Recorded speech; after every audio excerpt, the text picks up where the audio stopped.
beautiful Guyana, with wonderful people all over this country. She is a beautiful Guyana will become the next Dubai, and we, the citizens of Guyana, are super excited to benefit from our homeland the same way the citizens of Dubai benefit from theirs. This is what life is like for citizens from the Emirate of Guyana will become the next Dubai. Guyana, with wonderful people all over this country. She is a beautiful Guyana.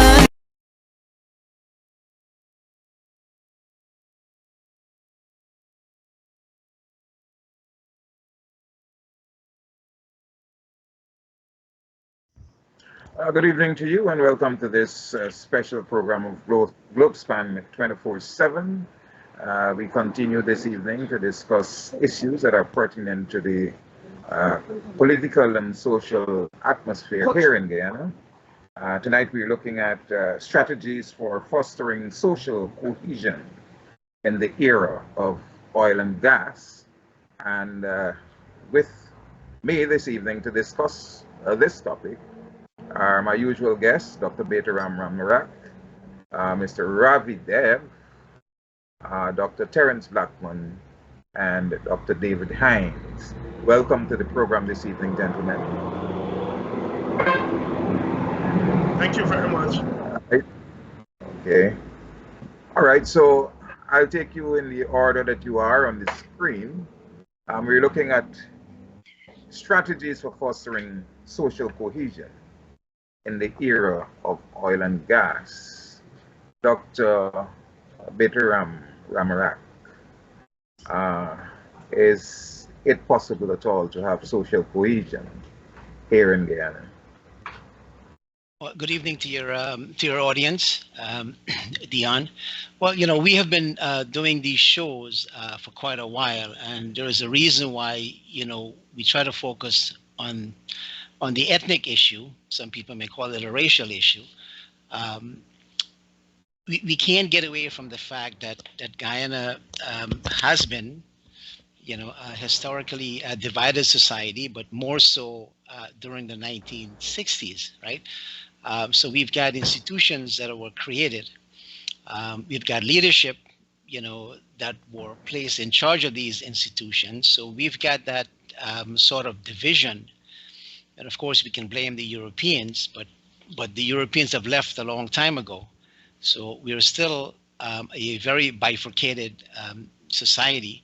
So ethnicity, you know, is a dividing, you know, well, it's a dividing, I'm trying to find a good word to use here. It is a point of division in our society. So certainly social cohesion is something that we need to work towards, right? Because we're trying to bring people together.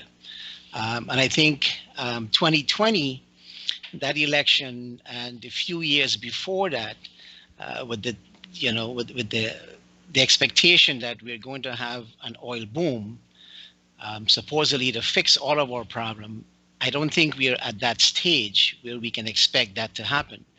There are a lot of people who will argue that, you know, when the economy develops, as we are seeing the Guyana economy developing now, more so in the future, that many of these social issues, political issues, and so on, economic issues will disappear. Some people call it the, you know, the trickle-down effect. But looking at Guyanese society, you know, from where I am, and again, I'm an outsider, you know, the people in Guyana will have to fix their own problems. We can only pontificate to a certain extent.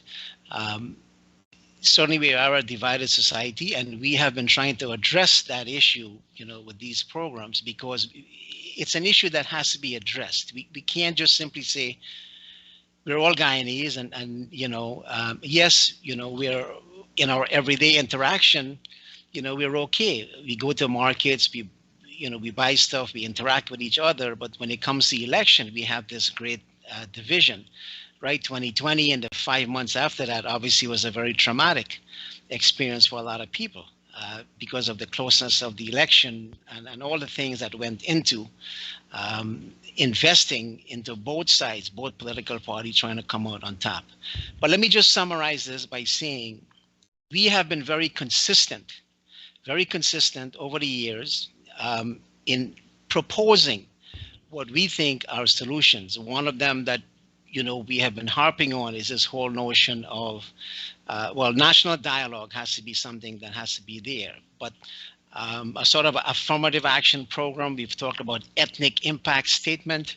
So when you have people making an argument that, hey, most of the government contracts are being given to one set of people, let's have ethnic impact statements, to address that, evaluate the programs, and then move on from there. That's just one example of something we have proposed in the past. And I don't think the panel here would have any problem disagreeing with that. But my final thought on this question, Deon, is this. Going forward, I think there are three main issues that the opposition will hold on to, and I've said this before, and those issues will include inclusion, right? That would be one. How inclusive is this government? Whether it's about, we can bring in things like power sharing and addressing ethnic issues by forming organizations, committee, allocating funding to specific groups and so on. So that's one. I think secondly, the other issue would be the issue of corruption, right, as we have in many third world countries. But the dominant issue, which I think the opposition is holding on to, is this whole issue of race and ethnicity. That, to me, has been very politicized. Some people will say weaponized, but it is an issue that's going to stick with us, in the years going forward. It has been there, and it is going to continue as we move ahead. So I will leave it at that. Thank you, Mr. Dev. Is it possible to have social cohesion in Guyana? Well, possibility is an infinite notion. Anything is possible, but is it probable? And that, of course, you can say, well, depends. And depends on what? I've been mulling over recently, if we're going to talk about social cohesion. Baytoram alluded to, one of the major factors that we see as not having social cohesion, which is our ethnic/racial divide, which in Guyana, I think we have agreed on this panel, is pretty much synonymous the way it's used in Guyana. Much of the old divisions have broken down. So the question is, these ethnic divisions, how can they be adjusted? How can they be, some people would want to say, eliminated, and we become all one people? Well, as to whether that can happen or not, of recent, I've been talking about social boundaries. Because basically, when you talk of social divisions, we've been focusing on the content of those divisions. When we talk of ethnicity, we talk about your cultural beginnings, your origins, and we say, okay, those are ethnic terms. Race, of course, has the notion of those physical characteristics. But by now, it should be a commonplace to accept that both those categories are socially constructed. And the thesis is, if they are socially constructed, they can be socially deconstructed, depending on what it is that create and keep those boundaries in place. So, for instance, in a recent piece, I alluded to the fact that our African citizens of Guyana, or African sisters and brothers of Guyana, were dragged across the Atlantic from both West Africa and in the latter years, especially from West Central Africa, where you have especially the later liberated Africans, so to speak, came from West Central Africa, the Congo people and all that, and they left a lasting impression. Yet we know that we don't have those divisions in Guyana anymore, but even as a boy, my dad would talk about some of those individuals that when Congo people had a particular function or wedding or so on, individuals from across the country may come. But that has disappeared. Similarly, Indians have come from India, North India, South India. We have the Muslim-Hindu divide. Yet today we talk of a monolithic East Indian community. Again, I want to stress that these are not terms that we arrive at from the brow of Zeus or any other gods, even Jehovah, who I don't know much about, but I'll just toss that in. Be as it may then, I think we have to look at, if we're talking as to what prevents social cohesion, we have to focus on the boundaries. What makes it the boundaries? For example, in Guyana, and please, I'm going to just use the word that is being tossed around, especially on social media, that we have boundaries to say, for example, them Kuli people and them black people. So to be Kuli and black are two terms that form a boundary, because somehow when somebody falls behind those categories, they are seen as somehow so different that there isn't that cohesion. But boundaries aren't only in terms of what it does to keep out. It has to do with the social practices that then come out of you seeing yourself as such, and there will be commonality in that social category. So, for example, the anthropologist Brackett Williams, in her book from the 90s, talked about how we operate. That she studied Dutch Fort and Clonbrook and Beehive, I think it's Answorth back there. She studied those villages and said that Creole Guyanese, black Guyanese, talked of a notion of, in terms of habits, that African Guyanese work to live, while Indian Guyanese live to work. So in a sense, behind those boundaries of black and Kuli, they have this behavioral pattern they see as one only living to work and the other working to live, and all that implies. I would think if we want to increase our social cohesion, at a minimum, we must work on what we may call these stereotypes, but in this case, it's what a very respected MacArthur Scholarship anthropologist discovered to be the case. That's how these people defined themselves, and they defined the difference between them, and which led to this lack of social cohesion, because with such disparate worldviews, there were differences along the way. So I'll stop with that as an opening one, as a one way that maybe where we can begin to look at values that are behind these values. And if we can arrive at more and more common values, I think we may begin to see ourselves. And I talk about the notion of Guyanese-ness. What does it take to be Guyanese? For example, when I was a boy, all Guyanese from all ethnic or racial groups saw ourselves as a very hospitable people. People can come into our house and we'll always have food and lodging and whatever ready. So let me stop it there.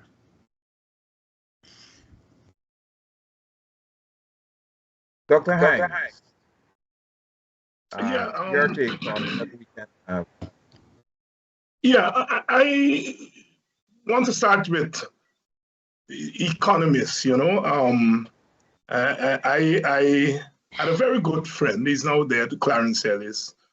And when we first met, he would argue and said, you know, we have to increase the economic pie, and that if we increase the economic pie, then we're able to at least manage the ethnic divide. He was very firm on that. Towards the end of his life, he soured on that notion and concluded that that even with economic plenty, that it's going to be very difficult to deal with Guyana's problems. And I think he was quite prophetic. He died in 2010 before we discovered oil. And because if the last couple of years are anything to go by, the coming of oil wealth seems to have taken us in the opposite direction to what the economists have talked, in that it has increased the ethnic tension and the ethnic divide in our society. So I think that's one observation. Some may argue it's too early to come to that conclusion. But certainly, like I said, if the last couple of years are anything to go by, it seems as though we're going in that direction.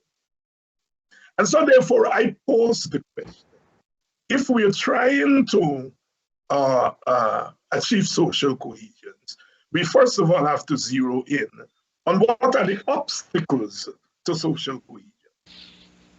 What are the obstacles to social cohesion?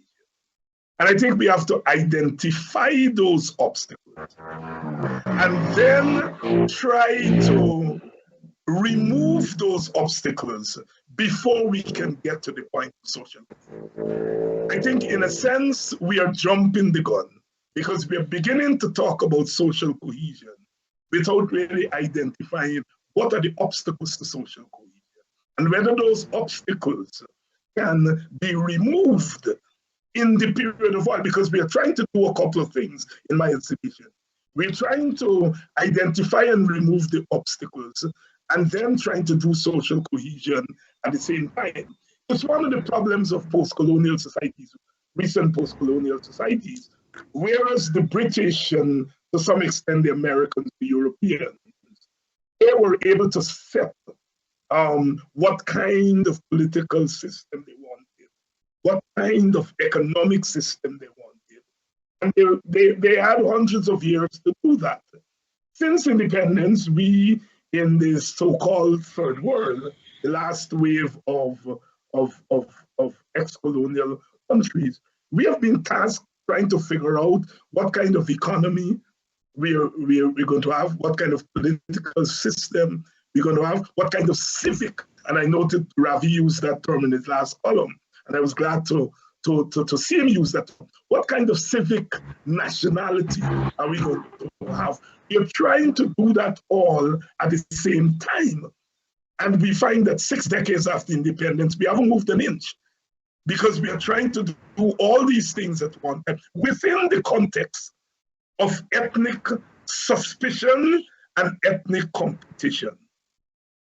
And so here we are in the era of oil, trying to manage the same suspicion, the same competition, while at the same time trying to develop a national outlook to deal with the oil companies and the big countries who are back into our politics in a closer way than they were over the last 2 or 3 decades. We are trying to do all at the same time. And if the independence experience has taught us anything, is that we can't do all at the same time.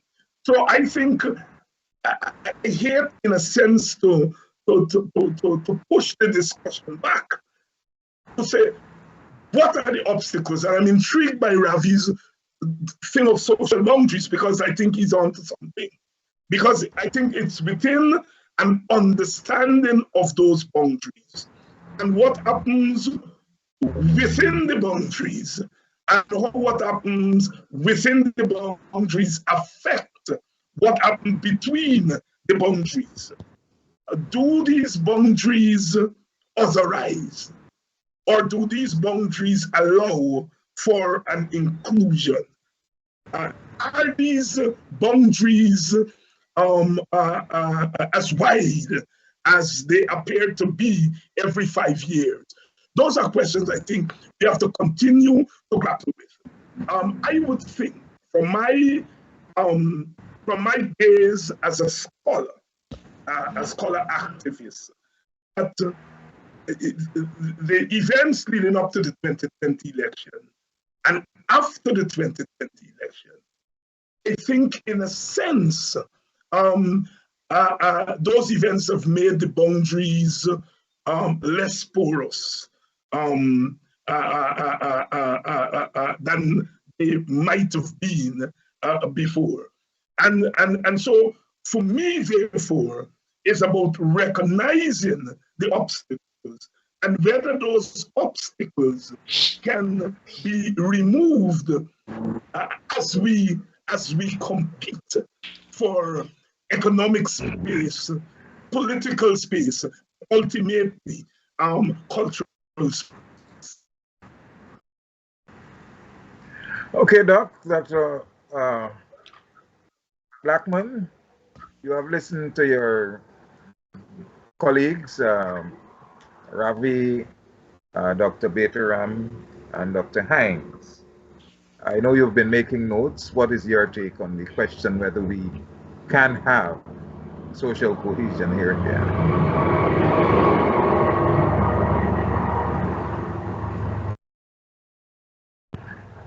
Not getting any song. Dr. Blackman, you're on mute. Yes. So the first thing I wanted to say was to say thank you to the folks from Globespan for hosting this discussion. As I listened to my colleagues, I thought this was a very rich discussion being opened up. And, you know, I wanted to maybe start at the end because, in a sense, they've all touched on what I think is a start place for this discussion. You know, Dr. Hinds has just kind of noted, you know, his you know, if we're trying to achieve social cohesion, then the question is, what are the obstacles to social cohesion? I want to hold this.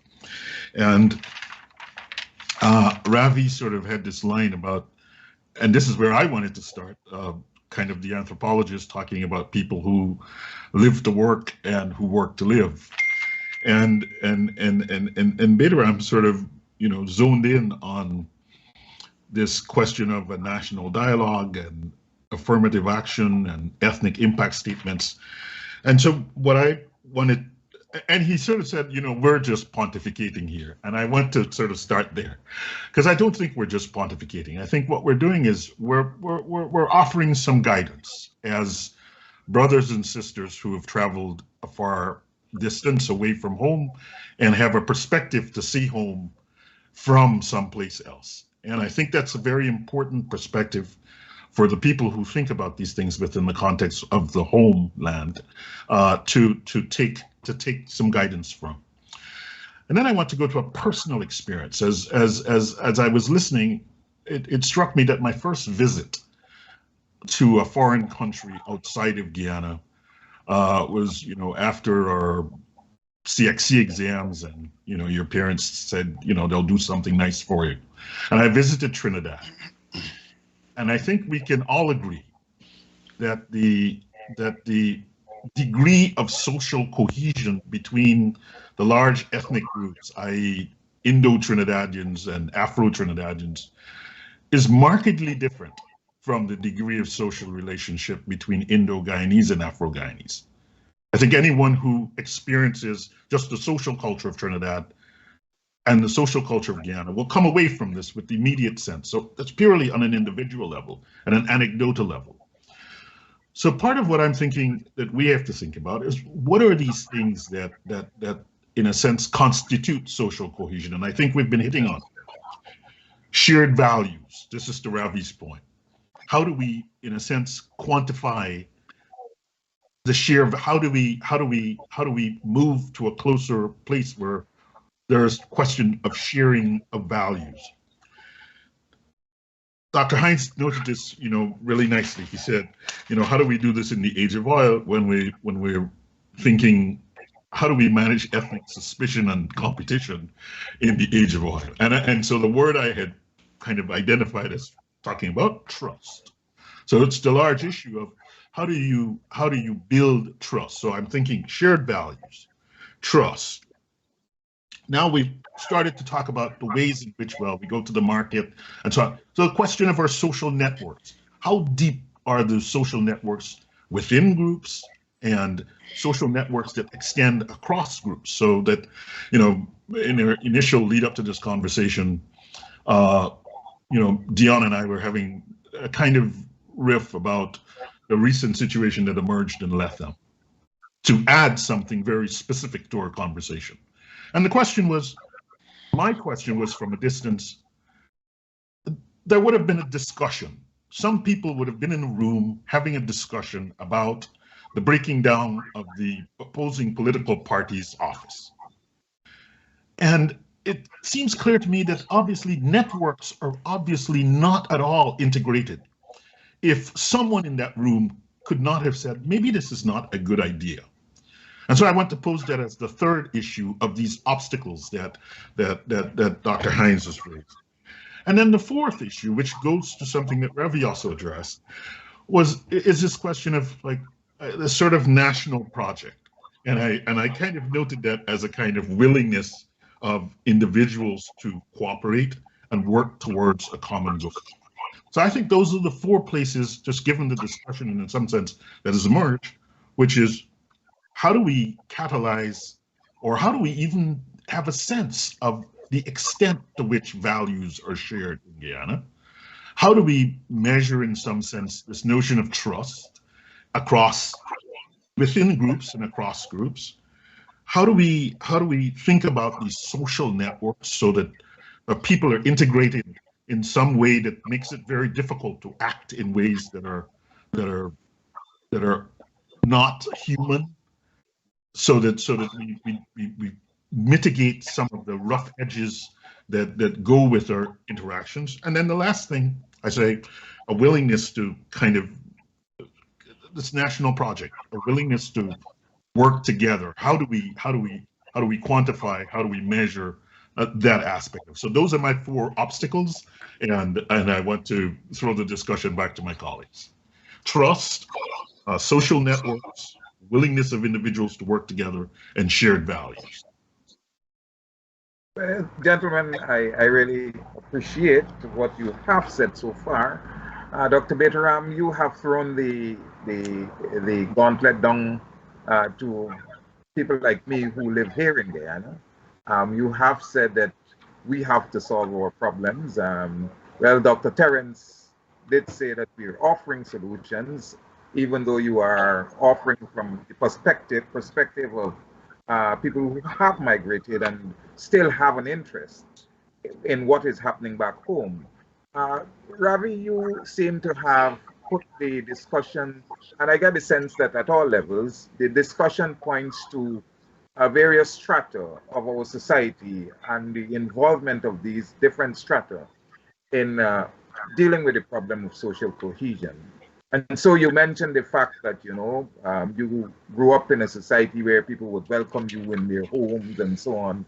And then you talked about the differences in perspectives among the ordinary people in the study that you mentioned in Anne's Grove, Two Friends, and so on. And Dr. Hinds pointed to a number of areas, including even speaking about the boundaries and so on that you. But in dealing with these different strata that we're talking about, do we get a sense that an overriding influence in what transpires is determined by a small group of politicians rather than, and that is what pushes the division and creates the crevices in the country in terms of how people interact, particularly during elections. Dr. Baytoram? Well, a couple of things here I do want to point out. You know, we are, first to begin, I don't think it's a handful of people. Obviously, in many of these, you know, post-colonial societies, it's always a handful of people, you know, who make decisions. You know, we can talk about what they call the whole notion of doctor politics. The first few people who led independence movements were the ones who were fortunate. They were educated, they went abroad, they studied, they came back, and they led these independence movement, right? So certainly, you have to have that sort of leadership, or visionary leadership, if you want to call it that, to make those changes.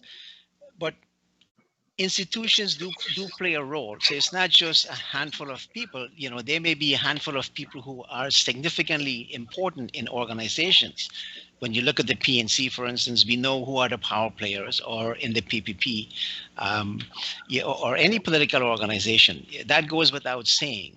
But I also think, if we're going to talk about institutions and shared values, there's an assumption that we're making here that we all share common values, which I think is a pretty accurate thing to say. We do interact, as I said, in the marketplace, right? We're not cussing and fighting against each other. And maybe political leaders, which, these political entrepreneurs, play the game because they are politicians and they instigate things and things happen.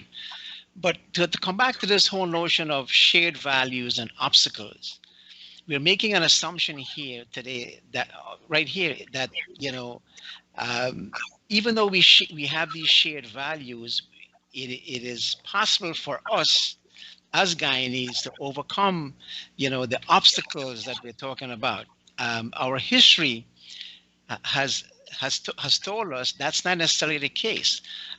When political leaders control institutions and power, in our case, it's very difficult to get them, to abide by values that most Guyanese would share. And again, I'm trying to be a little bit more specific and taking this argument to a more, in a different direction, right? Because I think that's what the audience who are listening out there, they may love theory and so on, but I think we have to break that down. So again, the assumption is that we can fix these problems.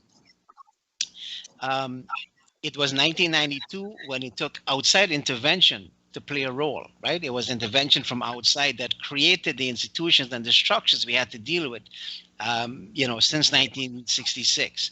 So 1992 was there, 2020.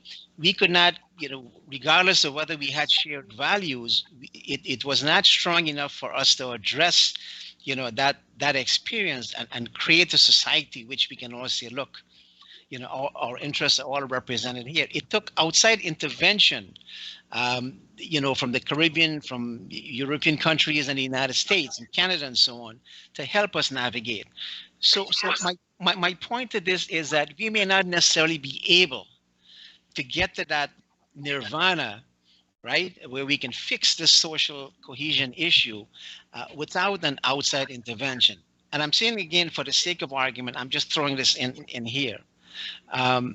It may not necessarily mean that what we are speaking about here as shared values, it doesn't necessarily mean that, those, as David said, that those boundaries can be porous, right? That's the word that was used. It may imply that the boundaries are not necessarily porous. And the fact that we are proposing solutions is not necessarily the kind of solution that some people may want. I can make the argument, for instance, and again, this is my impression and sort of an opinion, but it's also based on reality in Guyana, which is that when you look at the rhetoric today that is coming out of the opposition, it seems to me that the boundaries or the invisible boundaries that can lead to this porous situation where we can kind of mesh together as Guyanese and promote this one Guyanese-ness is not necessarily being promoted by everyone. So when you see people in the opposition, for instance, and I'm not saying people who govern are doing the right thing. Certainly, we have talked about the fact that there are things that are happening in Guyana that makes you very uncomfortable. Two of them, for instance, the Orange Boston, shooting, that should disturb everyone. So that should be a value that that goes across boundaries. The whole notion of how the government is responding to epidemiology and the mess that has created, I think that could have been handled, differently. So those are two examples. But again, the point I'm trying to make here is that we have come to a situation and a point where I believe that those who are not in control of power are not necessarily seeking to be part of an inclusionary society. My sense is that where this is going is that there's an opposition element here that seems to feel that they sort of have a right, not just to share power, but to control power, right? And I'm going back to this whole notion of, we talk about in previous shows about, I'm getting a feedback. So the point I'm trying to make here is that, it may not necessarily mean that we're all on the same page when it comes to sharing the corn. My fear is that the opposition, given what we have seen, coming back to post-independence, the institutions that were created and the way Guyana was governed, and again, some of those values, those dictatorial values were passed on to the political party that captured power in 1992. So they say firstborn is what set the example for the rest. So and this is the point I'm trying to make here. And my final point is that the opposition seems to feel that they have a certain right to a certain extent to really control the entire pie. So I'm not so sure where those values exist, and I'm not seeing it. Maybe David can help me with this.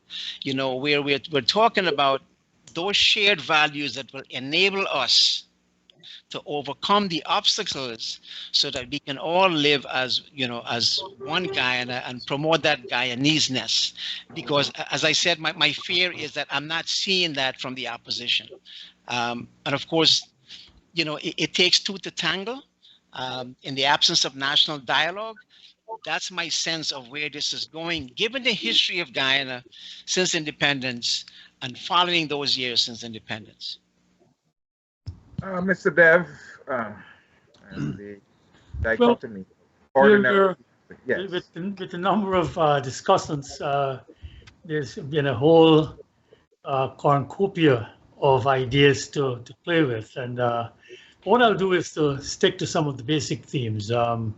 David mentioned Clarence Ellis, and back in the same time frame, in the early part of this millennia, Clarence and I had a very extended colloquy in Stabrook News, discussing our views of politics.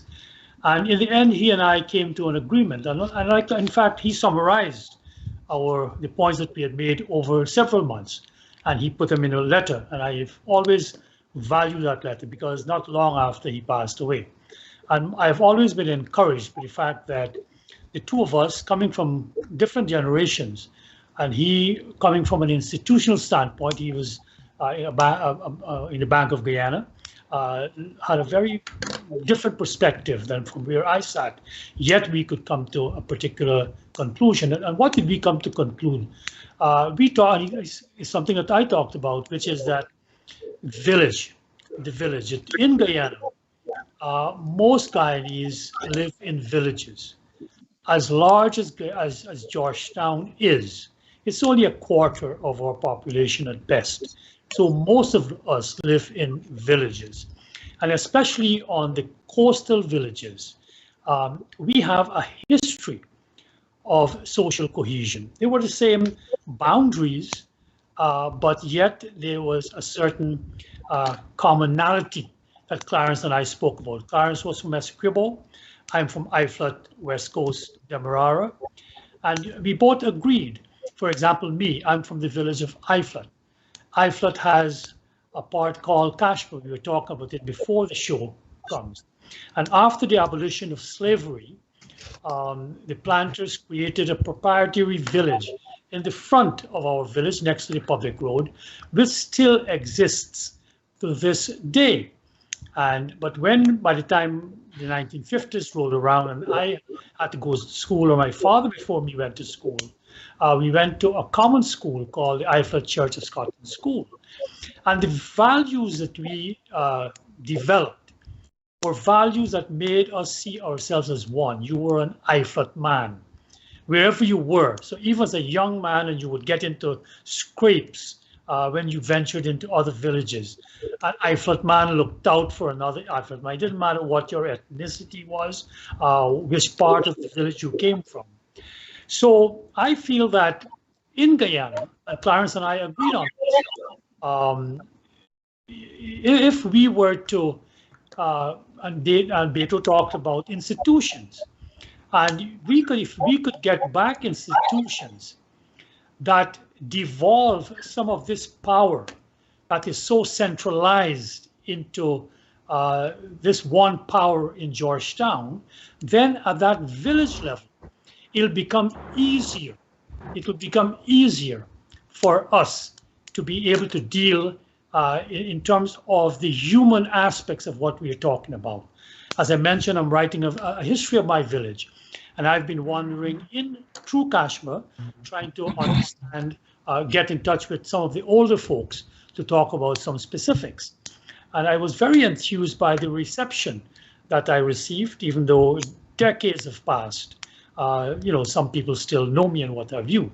So to come back to it, consciously, in the first term, which was a one-term government, the coalition embarked on a constitutional reform process, which was supported by the UNDP, which got huge support. You had teams of people coming in.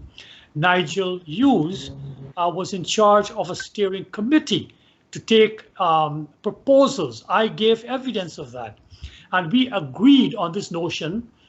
We didn't talk about, we joked about, let's not get to the raw notion of federalism.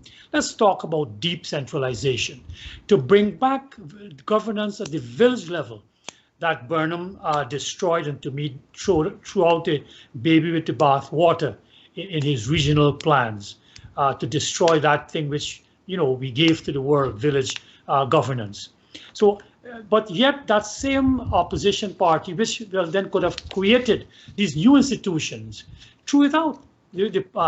Nigel submitted his plan to his recommendations to Moses Nagamutu, who was supposed to be the prime minister, and he said he gave it to the speaker, and it was supposed to be given to some committee, but it was never heard from. So it comes back to what can be done. One of it is that institutions do influence behavior, especially when it comes to power. We know that, I know that to my cost. I grew up with my grandparents, my grandfather was born in 1896, and he was a follower of Jang Bahadur Singh, and at that point it was only a middle class that voted. But when you had universal franchise in 1952, it was a change in the institution of suffrage, and that created a whole new ball game. So you had to couch your policies differently. So the point I want to make is that, to pick up on what Baytoram said, one of the ways in which social cohesion can be fostered would be to change some of the institutions that we have in Guyana for us to get at a minimum, for us to get at a level where we can relate to each other. And studies have shown it's much more difficult to impose your will in an arbitrary fashion when the next morning you're going to see the man as you walk on the public road, or you're going to see the lady who's going to sell you greens in the market. Dr. Hinds.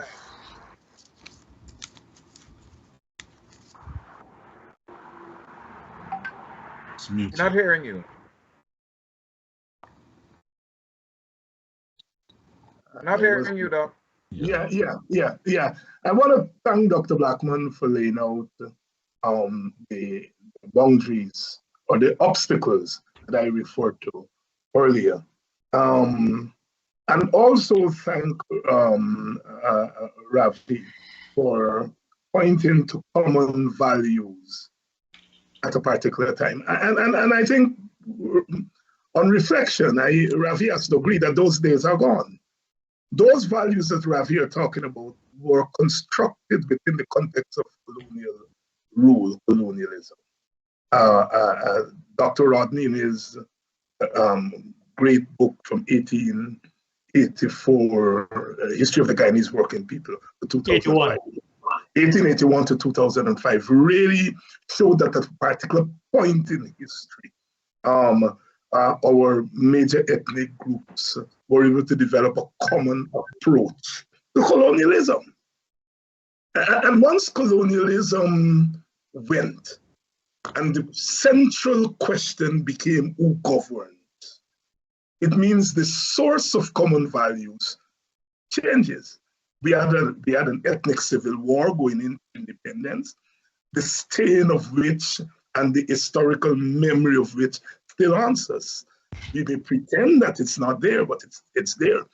And so therefore, we have been trying for the last 6 decades to develop a sense of Guyanese-ness within the context of ethnic hostility. That is the fact, and that is an almost impossible task. Yusuf Guyana has this little known paper that he wrote that he called Meeting and Parting. He argues that there have been times in our long history, dating back to the 19th century in the post-emancipation era, where our ethnic groups have met and parted. And he was optimistic that at some point, they would meet after the parting of the 1990s, and the brief moment of meeting to some extent under the Rodney banner. And so the question is, we have given ourselves an almost impossible task of trying to achieve common values within the context of hyperactive ethnic competition, right? I am sure Baytoram doesn't mean that the onus is on the opposition to show maturity, but you'll hear him saying the opposition. The fact of the matter is that both parties, when in opposition, have behaved in a certain way. That's a fact because of the ethnic competition for power. I was hoping he was going to say all the opposition, but he kept on concentrating on this opposition and not the opposition. And so I think we have to find ways and means. If we're going to argue that cultural values, shared cultural values, could in effect give us an opening for larger political values, then we may be onto something. Dr. Blackman mentioned Trinidad, and that is a very West Indian society. It is amazing. I just listened to George Lamin saying when he went to Trinidad for the first time, and he went into homes, there were very few homes where there were Trinidadian, or everyone was Trinidadian. That he went into homes there, the father was Trinidadian, the mother may be Grenadian, and somebody from St. Vincent. It's a very West Indian society. One of the Calypsonians who like to make fun of Grenadians, for example, Blakey, Lord Blakey. I just listened to an interview with Blakey who says his mother was from St. Vincent. And it's amazing, you go through all those Calypsonians, all of them, most of them. The mother from St. Vincent, the sister, there's somebody from St. Luton, especially Grenada. And so that society in itself would have gone through in recent times. I'm talking here about the 1930s, 40s, and 50s. Sparrow, of course, is from Grenada. And he always talks about his Trinidadness. But when Trinidad got invested, he dropped his pants and skinned his backside on them. You know, make that point to say that Trinidad Trinidad's handling at the cultural level, not political, at the cultural level of those boundaries is influenced itself by the way in which the society felt in recent times. Ravi, in his column this past weekend, pointed to the West Indians, mainly Barbadians, and the West Africans who came to Guyana after independence. And he talked about how they have integrated into what we now call African-Guyanese community. But that experience is took place earlier in the 19th century. The Trinidad experience of West Indianization occurred more recent. And so that may give us a key as to how Trinidadians at the communal level, have been able to manage those boundaries, those racial boundaries. I say manage because I think politically the Trinidadians react to in the same way as we do in Guyana along ethnicity. So perhaps we're on to something if we are able to look at the shared cultural values and allow those shared cultural values to inform our attitude to politics and economics. Now I can hear people screaming at me and saying, if you know that is a pie in the sky, because after the Black people finished playing Pago yesterday, they gone back and fussing Indian people and vice versa, right? and so therefore, I go back to where I begin. Are we not giving ourselves the impossible task of trying to come up with shared values within the context of a social and political culture that doesn't allow for for those shared values? And then we come back to the age of oil, because the age of oil was supposed to signal to us that there is enough to settle the issue of economic parity, and that could open the way. The fact of the matter is, and here is where again Ravi and I have something. Ravi talks about equality of opportunity leading to equality of outcome, and I think he got me wrong, right? Because I am saying before equality of opportunity, there's equality of condition. If there is not equality of condition, you are not going to get equality of opportunity. And that's my argument, right? And so therefore, in the age of oil, the issue I think that has to be settled is economic equality of condition. And I think if we can at least put a dent in the equality of condition, because you see our ethnic groups have developed differently and unevenly in the economic sphere, uneven evolution and so on. Africans started out as the entrepreneurs. They bought land, more land than anybody has bought in the history of Guyana. You tell me that is not entrepreneurism.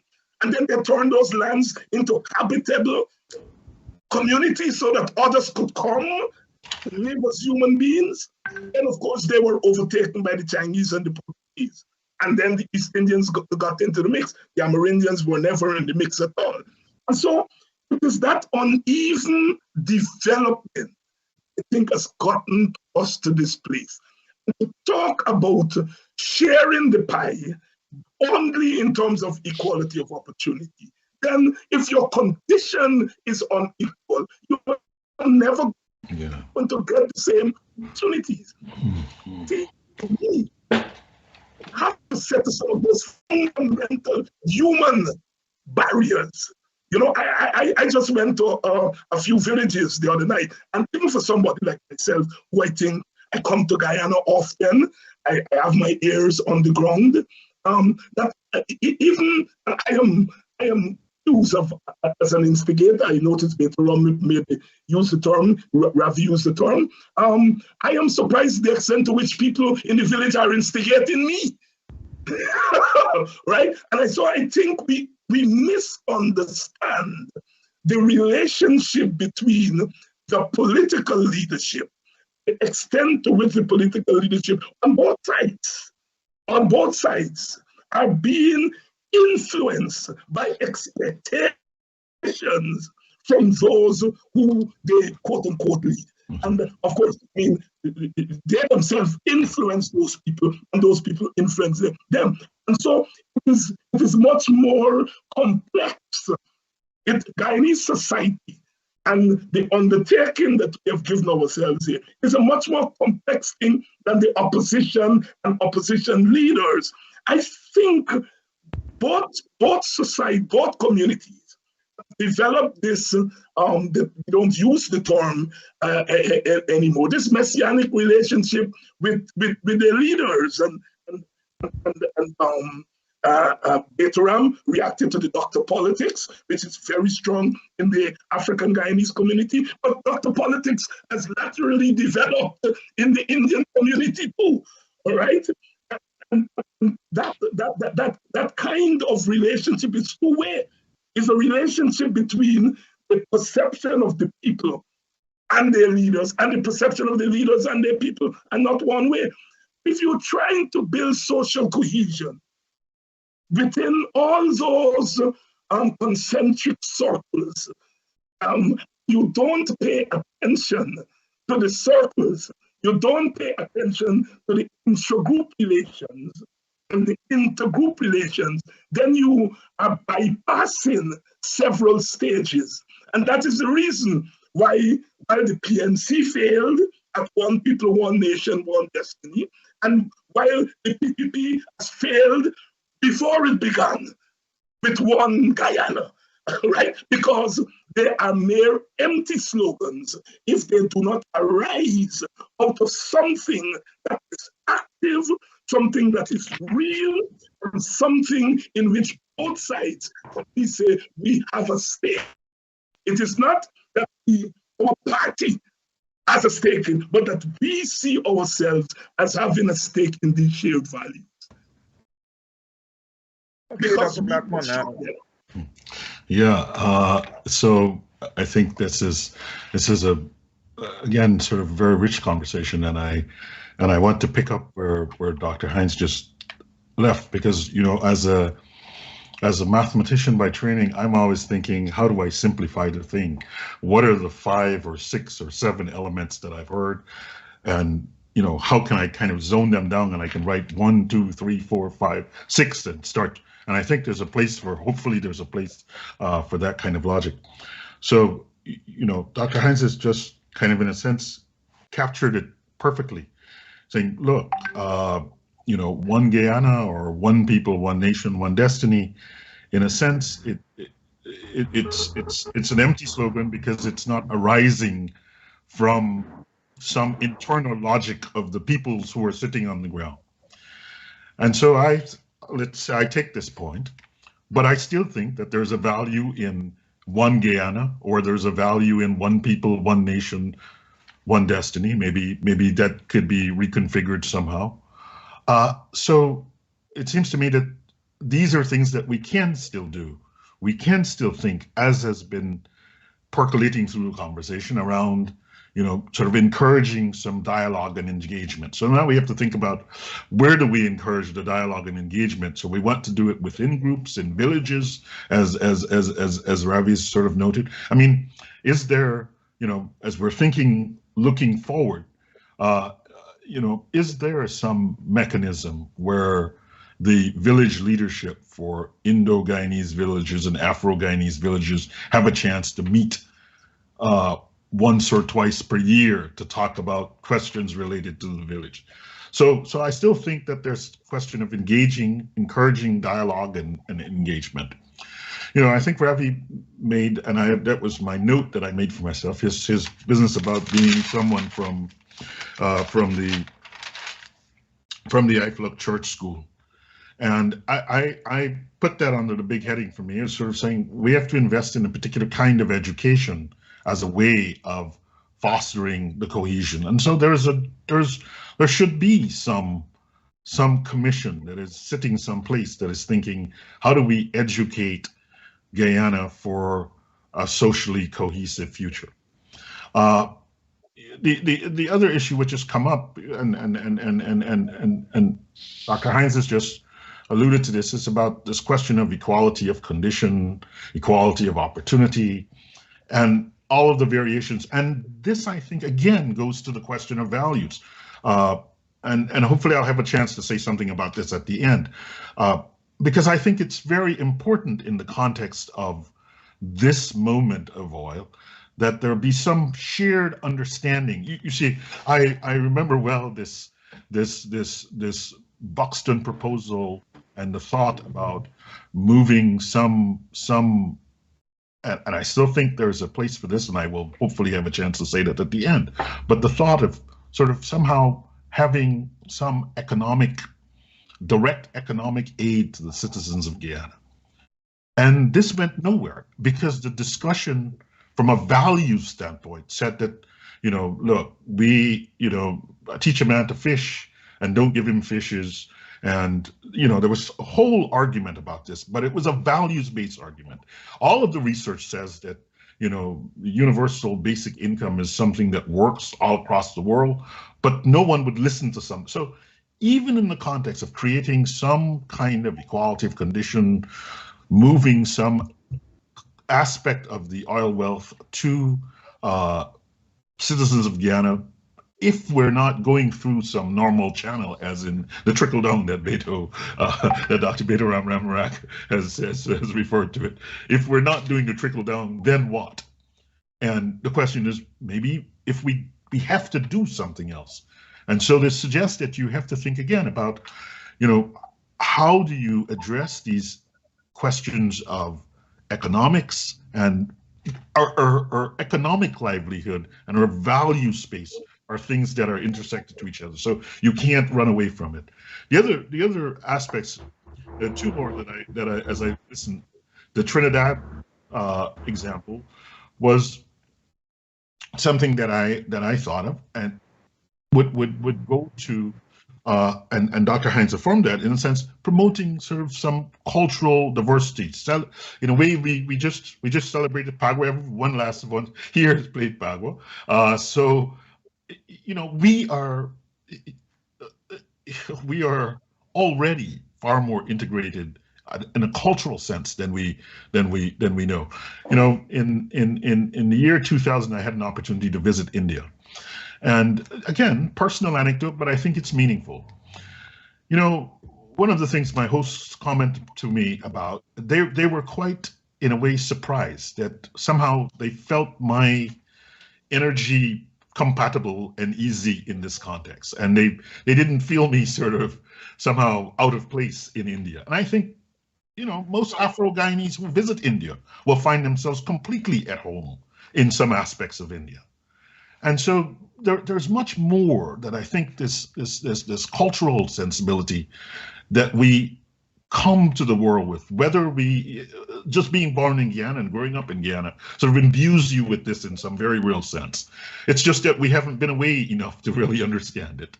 I think it's something that we have to build on if we're going to encourage and foster social cohesion.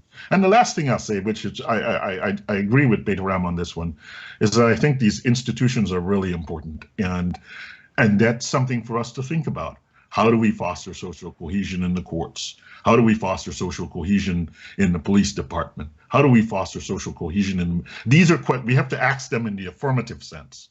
And then lay out some policy platform for how we do this. So, as I've listened, I sense the pessimism of my colleagues here. I sense the largeness of the task, but I do think that if we urge dialogue, if we invest in education, if we look to ways to build stronger social networks, if we look to ways to address inequality and discrimination, if we look to ways to really innovatively foster economic development, not in the uneven way as someone has sort of described it, if we look for ways to strengthen institutions, then I think we have some starting places. It's just the math person in me. I have to have 5 or 6 points that I have to nail down and say, well, okay, tomorrow I'm going to think about how to encourage dialogue and spend a month thinking about what are the ways in which we can foster dialogue in various places. Then I'll think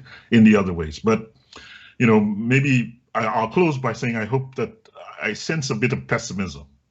And I want to perhaps suggest that maybe we ought not to be so pessimistic given our own individual understandings of Guyana. But I'm happy that he doesn't believe me at all. Yeah, Ravi, you mentioned the fact that, you know, there is this sense of cohesion at the level of the ordinary people. We meet at the market. You mentioned the fact that when you went into the home of another person of another ethnicity, that you never felt that, you know, you were out of place. David mentioned Brother Yusi's book about meeting and parting. And I want to point to Buxton itself. Buxton still has a section of the village where Indians, the front of the village, they're still there. And we also had Indians in different parts of the village prior to the ethnic upheaval in the 60s. But the fact is that Buxton had what we call the Buxton Scholarship. That was by E.F. Fredericks. And the first winners of that scholarship, one person was Indian. Yeah, and one was black, Holder and Neal, right? So we have had a history of working together. But as David pointed out, when the Europeans left and so on, there became this struggle for power. But the problem that we seem to have, and it's being pointed out here, is that where we are putting the blame, Dr. Baytoram points to the opposition. David said it's both parties. So is it that the institutions, as we're calling them, the political factor is a great impediment, or the greatest impediment to this social cohesion that we're talking about? Baytoram, Dr. Baytoram, what do you think?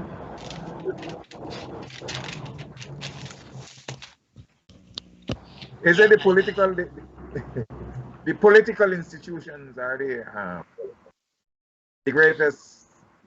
Yeah, I mean, we spend a lot of time tonight talking about, shared values. And certainly, political institutions are one, right? I mean, here in the United States, people talk about not the president, but it's the office. You have to respect the office. I don't think we're at that stage in Guyana. We're not that sophisticated as yet, to come to that level of acceptance. So certainly, political divisions, political actors, their institutions exist to reinforce, those values. But like I said, we've been talking about shared values, but I think we have more or less, also in the mix, we have competing values, right? And that's a historical thing, and it's also based on historical memory. Edgar Mittelholzer, one of Guyana's, famous novelists, brilliant mind, when he went to England, he doused himself with gasoline and set himself on fire. But his mind was a brilliant mind. But he has written 23 novels, and 8 of them were based on scenarios depicted in his native Guyana. And in those 8 novels, there was a consistent theme that he had, whereby the Indian was perceived as a person, who had no business moving up the ranks. And again, this was a guy from New Amsterdam growing up, with the likes of the Lacous, and prominent Indians, right? The Romans and so on. But yet this was the feeling, but this was the perception. This was the perception that developed over the years, historically, with the stereotypes imposed by the British and so on. And so you have that, those values being developed, but within the mix of shared values, we do have those. We do have those competing values which have to be addressed. And this is why I go back to the point I'm trying to make, which is that it may not necessarily be that we or the political leaders in Guyana, who can move and reform those institutions. It may take some level of intervention, because we have had consistently, when we're at a certain critical turning point in history, we have outside intervention that came to address. Now, it was addressed maybe in favor of one side and not the opposing side. So that's an issue, and that has to be resolved. But I think the other thing we also need to note is that, yes, I do believe, and yes, and there are transgressions on both sides, David, whether it's the ruling party or the opposing party.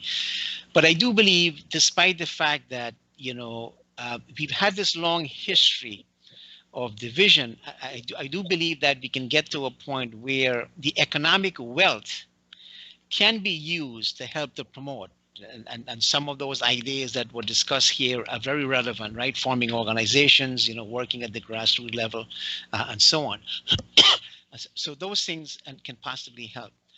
But it is incumbent on the political leaders on all sides to recognize the fact that, Guyana is still a divided country. It is a myth, I believe, to say we are a nation of 6 races. In reality, we have mixed Amerindians, Africans, and Indians who form more than 95% of the population. So the onus is on leaders to try to get together to see if we can, I used the word fix the last time, but at least address the ethnic issue. But we also have to be mindful of including the Amerindians, because their voices have not been as loud, as people, who represent the Indian perspective or the African perspective. So their voices have to be placed in the mix to be able to move forward. So this conversation has to take place inclusive of them. But I do want to mention, one thing that was stated here. I'm not very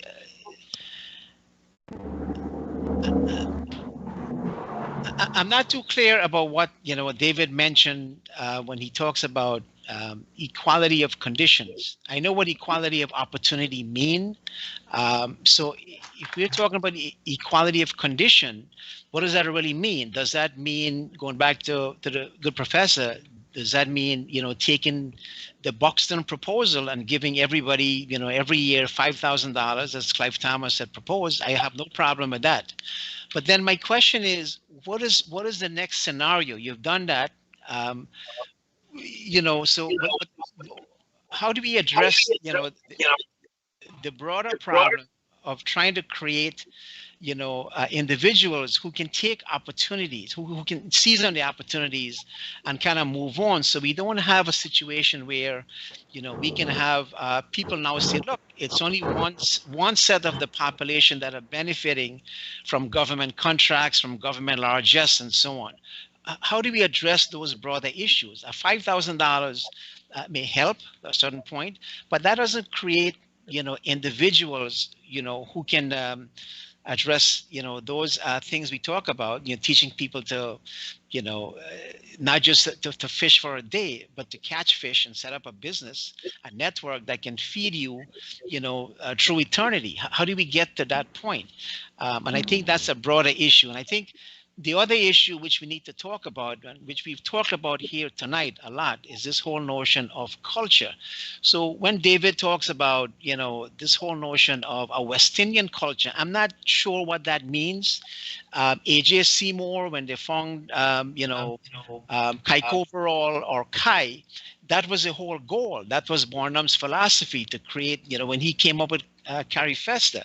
But the question is, that whole cultural sphere did not include, and I know I'm going off on a tangent here, it was not really inclusive of the Indian cultural element. And maybe that's a topic, if we're seeing culture as a vehicle for getting to that position where we can, break down the barriers to promote, stronger shared values, then maybe that may be something, as opposed to just looking at economic transformation or political transformations. Maybe culture could be something that we can actually look at and see if that can also be an added vehicle, right, to which we can,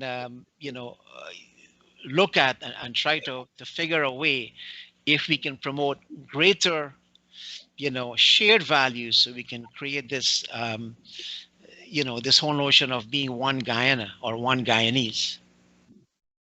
So Dev, what's your take on the political institutions as agents? Well, let's start with that.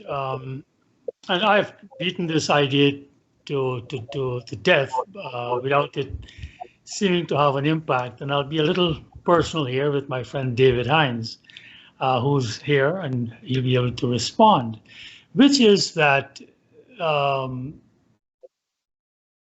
we have been delivered fortuitously through all the travails that our country has faced.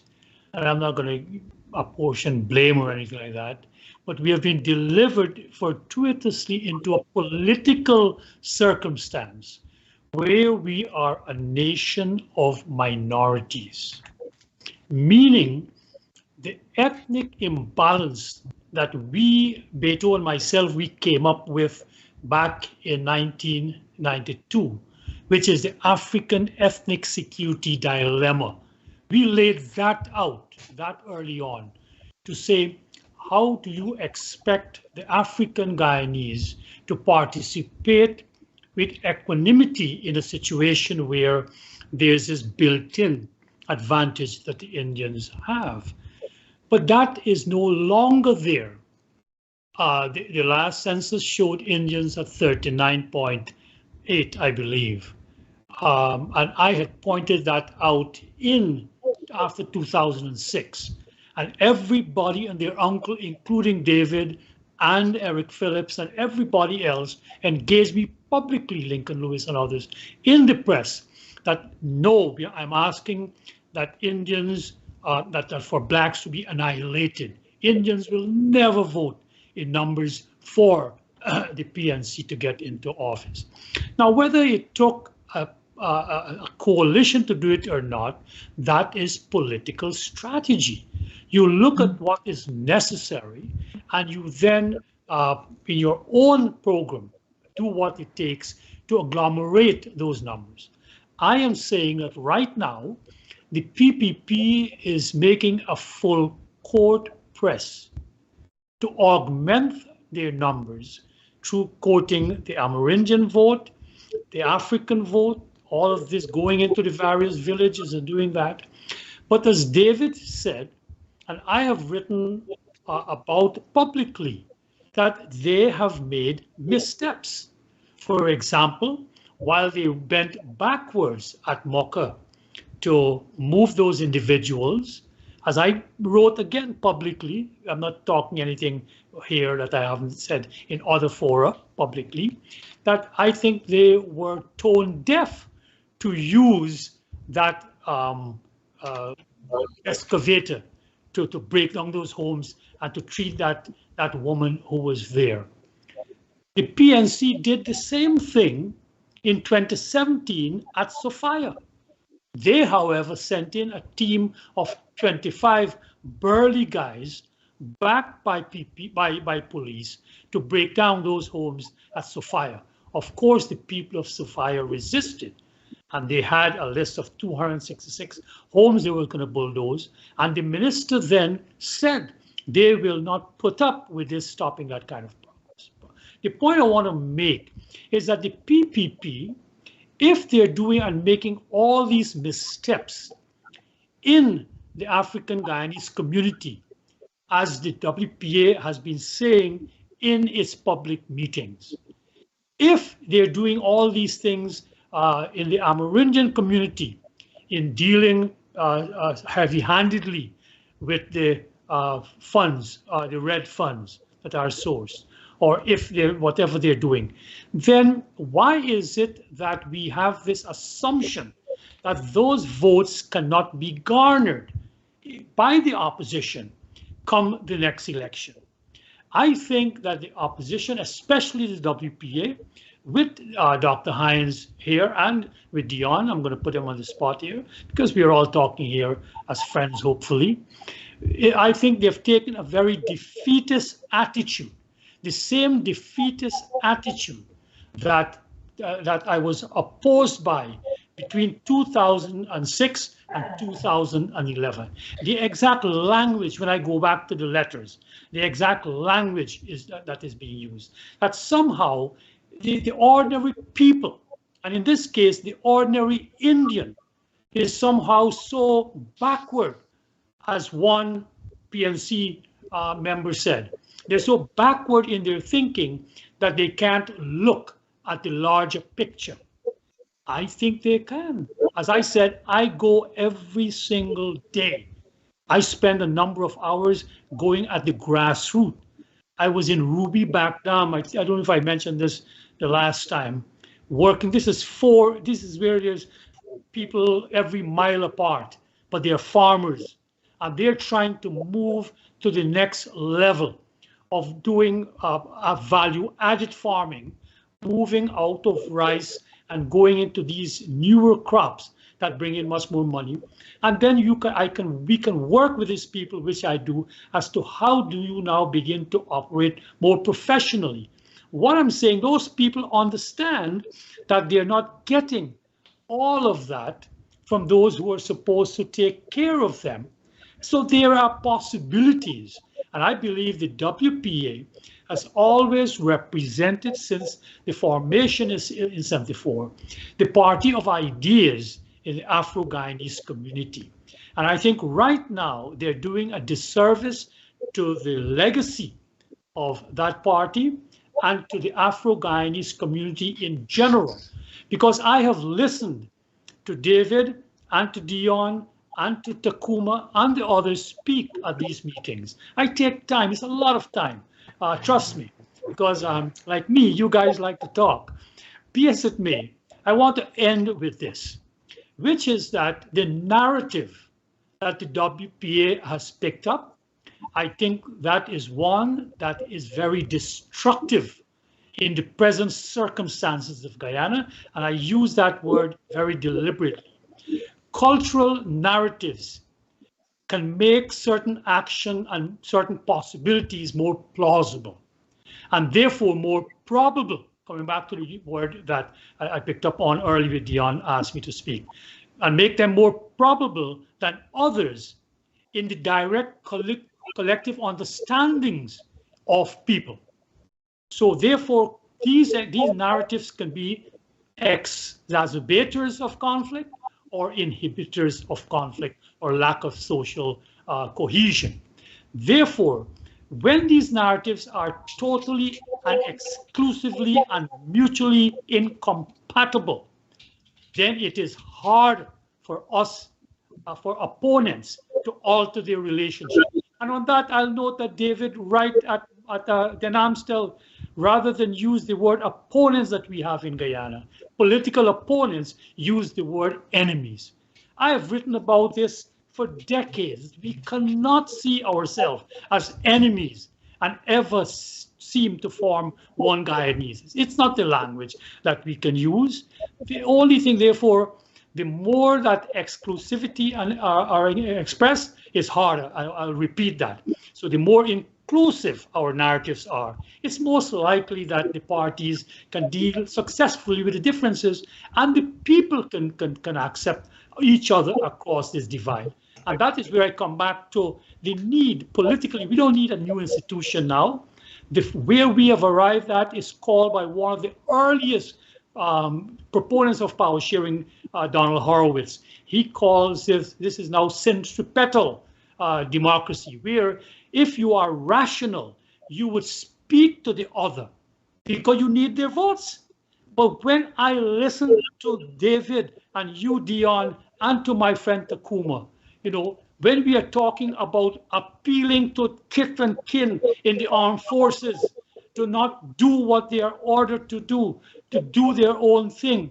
We are talking about promoting anarchy in this country. You get me?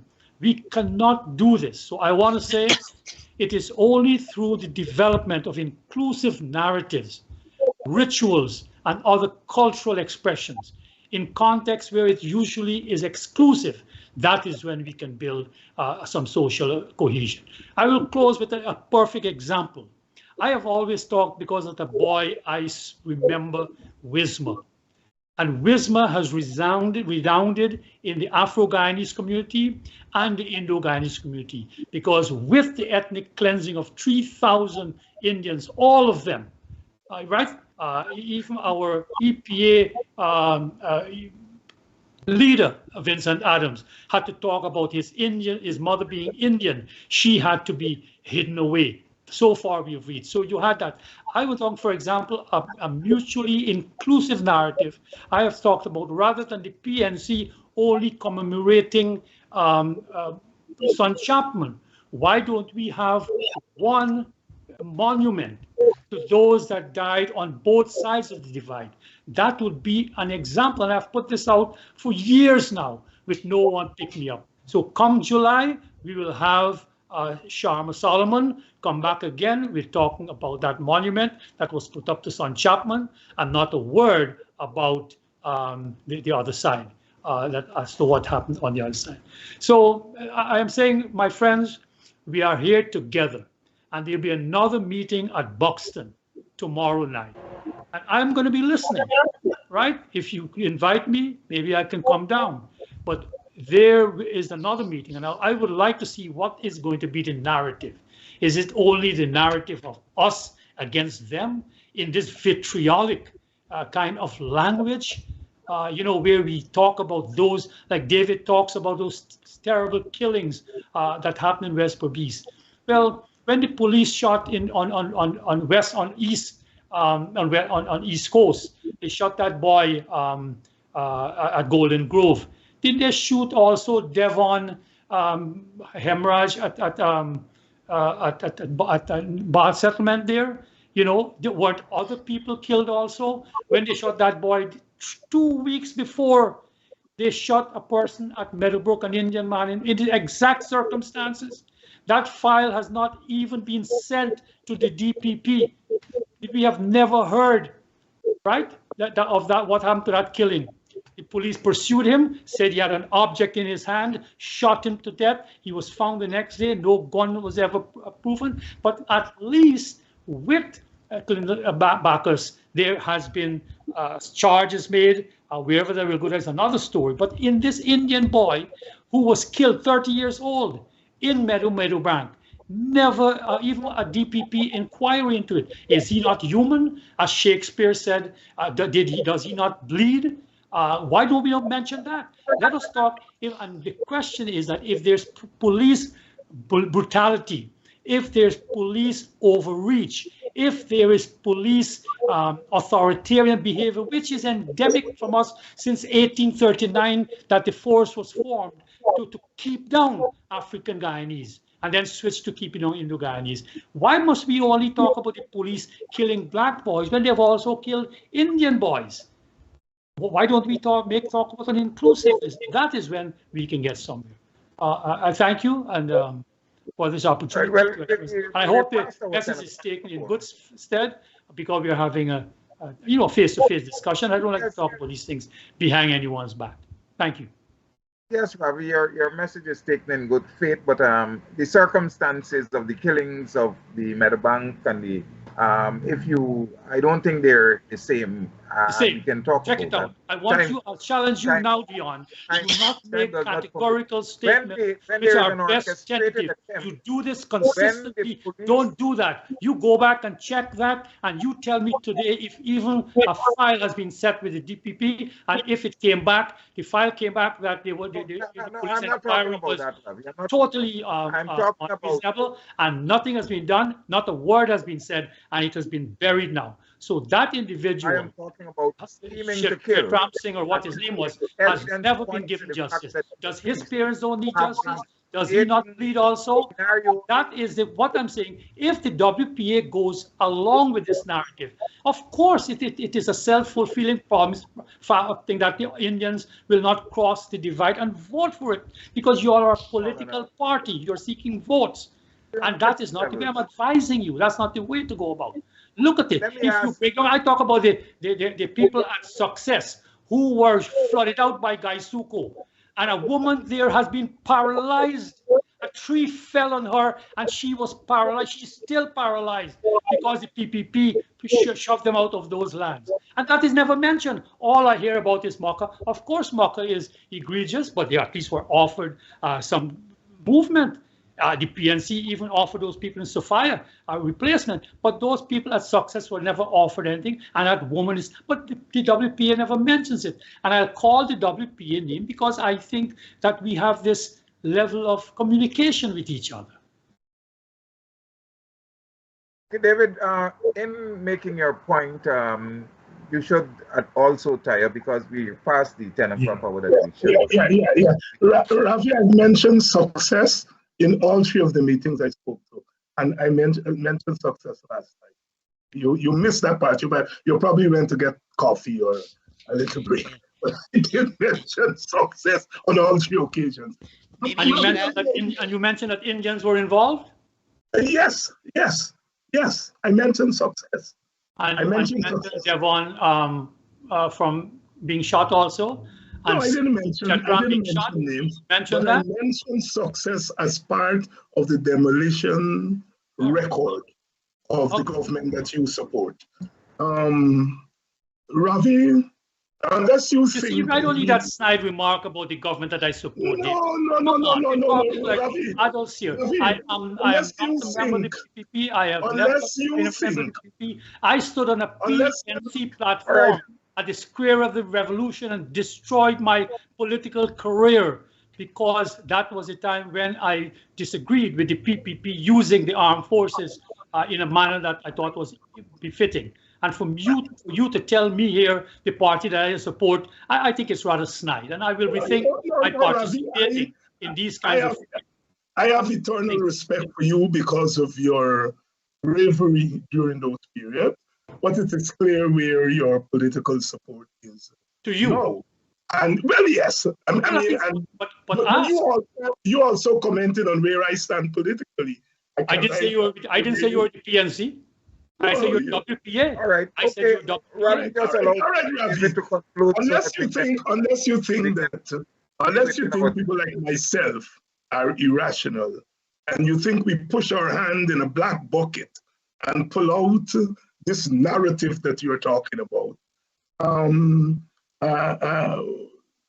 you have to recognize that we live in a society in which there are currents and cross currents. And if political people arrive at certain positions today, they're driven there by the flow of our politics. You're making it look as if I put my hand in a black bucket and come out with this narrative. No, it is not so, all right? It is the confluence of the politics of the day. The party in government has power in its hands, and it is using that power. And that the way in which it uses that power influences a narrative on the Indian side, and it influences a narrative on the African side. And the preoccupation with the narrative on the African side about its potential in bringing that government down, and not about defense of African dignity. That is what, from my standpoint, that narrative is about. From your standpoint, it's about bringing down the government, right? Now, from my standpoint, it's about not the opposition. Your issue about election. You're not giving the opposition a chance to win elections, David. But politics is not just about winning elections. Politics is also about humanity. When I speak, I'm not speaking just about winning election. I'm not in the business of buying votes and selling dignity. For me, it starts with dignity. not about votes. I could care less about votes. Votes will come later on when we are into political contestation. But to reduce the behavior of political elites, just the business of buying votes, I think it's immoral. I think it's immoral. It's about humanity first, and that's where I'm going. WPA, in its early days, when the Indian people said they were being oppressed by a government, we didn't ask them any questions. We lend them solidarity. And African people are saying they're oppressed today, we lend them solidarity. At least I go to sleep at night knowing that I belong to a party that stood with both ethnic groups and they felt victimized. And so therefore, what is happening in Guyana today for me, it's not just about counting votes. It's about counting human lives and human values. And when the lives of African Guyanese are being undervalued, I'm not saying Indian lives are not. As I said, we are in the same river, the Indian working class and the black working class, but they're in different boats. We're in the same river, but different boats. And for me, it's not about who win election. I'm very clear in my mind that elections will solve nothing in Guyana. And that is why we continue to champion power sharing, not exchange. Because tomorrow or whenever the PPP loses, you are going to be saying the same thing I am saying today, Ravi. And all the Indianists will say the same thing. They will develop Indianist narrative. And so therefore, where do we stop? Are we going to just go to elections and then exchange after one election, exchange after another election, and prolong this agony? Or are we going to come to a political solution, at least out of some minimum of shared values, shared expectations, of where elections will not solve that? Unless you recognize the African woman who belly is boiling today, and that she is human and she needs to be affirmed, you're going to tell her that is not going to bring votes, and she's thinking about her son? No. We are not into a minimalist solution for Guyana. Election is a minimalist solution. We are about a human solution. And if it means today we have to stand with those who we believe are more oppressed and attacked, we will.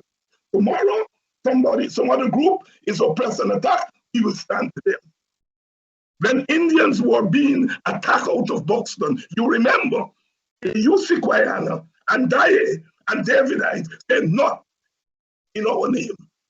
And if today Davidite is saying, yes, in my name, it is because something has changed. Doctor, so that's your concluding remark, Dr. Hinds. Dr. Terrence Blackman. I think we've gone past the time, and I think the elders have spoken, and I will reserve comments for subsequent discussion. But I think we have seen here tonight a kind of rich discussion, and it also gives us a sense of the genuine challenge of bridging the ethnic, racial, economic, and all of the other divides, and to sort of move us a bit closer to social cohesion. So I think I will pause and reflect on both the words of Ravi and Dr. Hinds at this moment. Dr. Baytoram, I don't want to shut you out without giving you... I'm just going to say in Guyana, election does matters, and I'm going to leave it at that, and maybe we'll continue with this discussion. I'm not ruling out elections. It does matter. Ravi, my last thing, I also will say one thing. David is having us play again here. All I want to tell my friend David, that, and I take this very seriously now, I'm so going to put on my serious face, that for him to dismiss democracy as a central value that we should hold on to is reminiscent of Forbes Burnham and what he did to this country when he played fast and loose with the notion of democracy. And I would never have thought that a person from the WPA would have ever dismissed the value of democracy for us to hold this nation together. If not democracy, what then? That is my final. I think you got it wrong. Wait, You talk about elections or conflict in the two. There's electoral democracy and there's human democracy. Gentlemen. All right, gentlemen, I want to thank you for being part of this discussion this evening. We're going to go on and on. I know, but as Dr. Blackman said, it's a rich discussion and we have more time. At the end of the month, we can continue to have this discussion. But to the people who are watching, I want to thank you too for being with the program this evening. Listen out for us at the end of the last week in the month for another program of Globespan 24/7. Gentlemen, thank you for being here. Do have a good night. Have a good night, Deon, and thank you.